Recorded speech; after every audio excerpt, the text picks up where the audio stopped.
Dans les vidéos précédentes, je vous expliquais que les premières étapes pour correctement gérer des émotions, c'est d'écouter, de comprendre l'émotion, de la remercier, en quelque sorte, de les accueillir, ces émotions. Mais vous allez me dire, comment on peut accueillir certaines émotions quand elles sont beaucoup trop lourdes à porter, quand elles sont beaucoup trop handicapantes? Si par exemple vous avez des crises d'angoisse très fortes et que ces crises d'angoisse vous empêchent d'avoir une vie sociale depuis plusieurs années, c'est très compliqué effectivement de voir que cette émotion est utile, d'être capable d'accueillir, de remercier cette émotion, alors qu'elle vous embête. Si vous avez souffert de phobie scolaire et qu'à cause de ces phobies scolaires vous avez été déscolarisé, vous avez raté votre scolarité, encore une fois ça va être compliqué de voir qu'elle a été bienveillante, qu'elle a été utile cette émotion, et donc ça va être compliqué de l'accueillir. Dans ces cas de figure, ce qui est très important, même dans tous les cas de figure d'ailleurs avec des émotions, il faut vraiment distinguer l'intention de l'émotion de la stratégie qu'elle met en place. L'intention, ce qu'elle nous veut, ce qu'elle veut pour nous, ce qu'elle dit de nous, c'est toujours utile. Elle veut toujours nous protéger, elle veut toujours faire en sorte que notre vie se passe de la meilleure façon possible. Par contre, la stratégie qu'elle a mise en place, parfois elle peut poser de gros problèmes. Elle peut nous couper de vie sociale, elle peut nous empêcher d'être heureux, de nous épanouir. Mais comme j'ai pu dire dans d'autres vidéos, ce n'est jamais à l'émotion d'agir, ce n'est pas à elle de prendre une décision, de mettre en place une stratégie. Elle, c'est juste un voyant, c'est juste un indicateur qui nous dit ce qui va pas. Et la difficulté, c'est que comme on n'a pas été formé à gérer nos émotions, eh ben, quand l'émotion s'est manifestée, on ne l'a pas écoutée, on n'a pas agi en conséquence, et donc elle, pour remplir son intention, elle a mis en place une stratégie, elle a mis en place un comportement. Par exemple, si vous avez une phobie de l'autoroute, la peur qui voulait vous protéger n'a pas été écoutée tout de suite, elle a été même rejetée.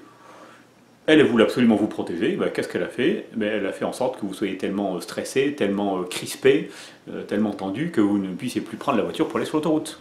Mission accomplie pour elle. Parfait, vous êtes protégé. Donc vous voyez, l'intention est bonne, ça va vous protéger, tant mieux merci. Par contre, la stratégie mise en place, elle vous empêche de prendre l'autoroute, et ça peut être très embêtant. Et c'est vraiment un cercle vicieux qui s'installe, c'est-à-dire, d'un côté, quand l'émotion arrive, je ne l'écoute pas, je la rejette, et encore une fois parce qu'on n'a pas appris. Du coup, je ne l'utilise pas correctement, je ne choisis pas la bonne action à mettre en place. Alors c'est l'émotion qui s'en charge, mais l'émotion, elle ne prend pas compte de notre vie, de nos besoins, de nos envies, de nos valeurs. Elle prend en compte juste, elle, son petit besoin. Tout le reste n'a pas d'importance pour elle.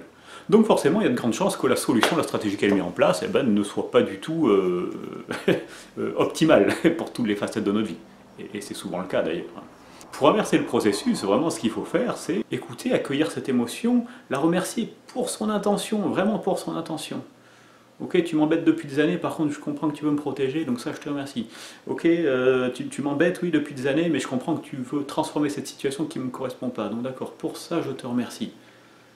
Et à nous après, en fonction de ce que dit l'émotion de nous et de notre vie, de mettre en place des actions qui vont vraiment correspondre à nous, à notre vie, à nos envies, à nos valeurs, à nos besoins. C'est à nous de choisir. Comme je l'ai dit dans d'autres vidéos, rappelez-vous la métaphore de la jauge à essence quand elle s'allume sur le tableau de bord de la voiture. Au moment où elle s'allume, elle nous dit attention, tu n'as plus beaucoup d'essence, c'est pas très agréable, mais en tout cas on est bien content de l'avoir. Mais ce n'est pas à cette jauge à essence de prendre le contrôle de la voiture sans faire attention à la circulation, aux voitures, aux panneaux, et d'écraser tout le monde pour faire le plein. De la même façon que ce n'est pas à l'émotion de mettre en place une stratégie pour assouvir son intention.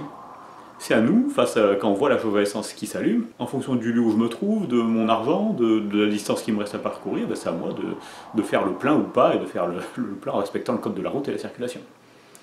Donc avec nos émotions, c'est exactement la même chose. Je vais me remettre petit à petit à écouter l'intention des émotions, ça me veut du bien, ça veut protéger, ça dit les choses sur moi, en me détachant un petit peu de la stratégie qu'elle a mis en place. Juste, je me focalise sur ce qu'elle me veut, qui me veut du bien, qui est utile, d'accord. Et après, moi, je choisis l'action ou les actions que je vais mettre en place, qui sont choisies en pleine conscience et qui correspondent complètement à la vie que je veux mener en prenant compte de tous les aspects de ma vie. Donc vraiment distinguer la stratégie qui met en place l'émotion, qui peut être très embêtante, très handicapante, ça c'est sûr, de son intention, qui elle nous veut toujours du bien, qui elle est toujours utile. Donc on l'accueille, on la remercie, on l'écoute pour cette intention, et on agit, nous, en conséquence et en conscience.